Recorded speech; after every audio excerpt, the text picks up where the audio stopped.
বাংলাদেশের একেবারে কান ঘেঁষে চলে যাবে চিকেন নেক নিয়ে বড়সড় অনুমতি দিয়ে দিল ভারতীয় রেল। তালিকায় রয়েছে বাংলার নাম 11,169 কোটির। বড় কিছু হতে চলেছে এবার। ভারতে কি সিদ্ধান্ত নিল? বাংলা পেতে পারে বড় কিছু, কিন্তু তাতে কেন সতর্ক হয়ে যাচ্ছে বাংলাদেশ? চিকেন নেক নিয়ে ঠিক কি করতে চলেছে ভারতীয় রেল? প্রধানমন্ত্রী নরেন্দ্র মোদীর সভাপতিত্বে বাংলা, বিহার, ওড়িশা, মহারাষ্ট্র, মধ্যপ্রদেশ, ঝাড়খণ্ডের মোট 13টা জেলায় রেলের 4টে মাল্টি ট্র্যাকিং প্রকল্প অনুমোদন করেছে কেন্দ্রীয় মন্ত্রিসভা। আর তাতেই খবর মিলছে বাংলাদেশের ঠিক কান ঘেঁষে তৈরি করছে উত্তর পূর্বে নতুন রেলপথ।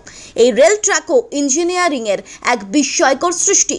কঠিন পাহাড়ি এলাকায় ট্রেন পথ তৈরি করতে এই ট্র্যাকে তৈরি করতে হয়েছে 84টি সুড়ঙ্গ, 55টি বড় সেতু এবং 87টি ছোট সেতু। খবর অনুযায়ী মূলত এই 4টি মাল্টি ট্র্যাকিং প্রকল্প ভারতীয় রেলওয়ের প্রায় 574 কিলোমিটার পথ বৃদ্ধি পেয়েছে। মূলত এই প্রকল্পের জন্য বরাদ্দ হয়েছে 11,169 টাকা, যা 2028-29 অর্থবর্ষের মধ্যে শেষ করা হবে। কেন্দ্রীয় মন্ত্রিসভা আলুয়াবাড়ি রোড ও নিউ জলপাইগুড়ির মধ্যে তৃতীয় ও চতুর্থ রেল লাইন অনুমোদন করেছে, যা ভারতের উত্তর পূর্বাঞ্চলের রেল সংযোগ বৃদ্ধিতে একটা গুরুত্বপূর্ণ মাইলফলক।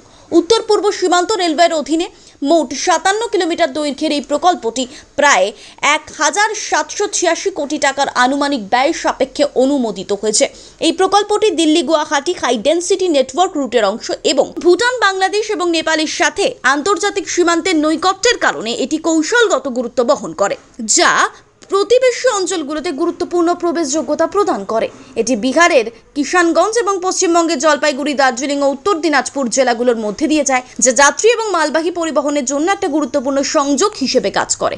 আসলে এই প্রকল্পটির লক্ষ্য হলো দেশের এক অন্যতম গুরুত্বপূর্ণ অঞ্চলে পরিবহন পরিকাঠামোগত ক্রমবর্ধমান চাহিদা মেটানো। বিশেষজ্ঞরা বলছেন, অতিরিক্ত ট্র্যাক চালু করার মাধ্যমে যাত্রী এবং মালবাহী ট্রেন আরও দক্ষ এবং দ্রুত চলাচল করতে পারবে বলে মনে করা হচ্ছে।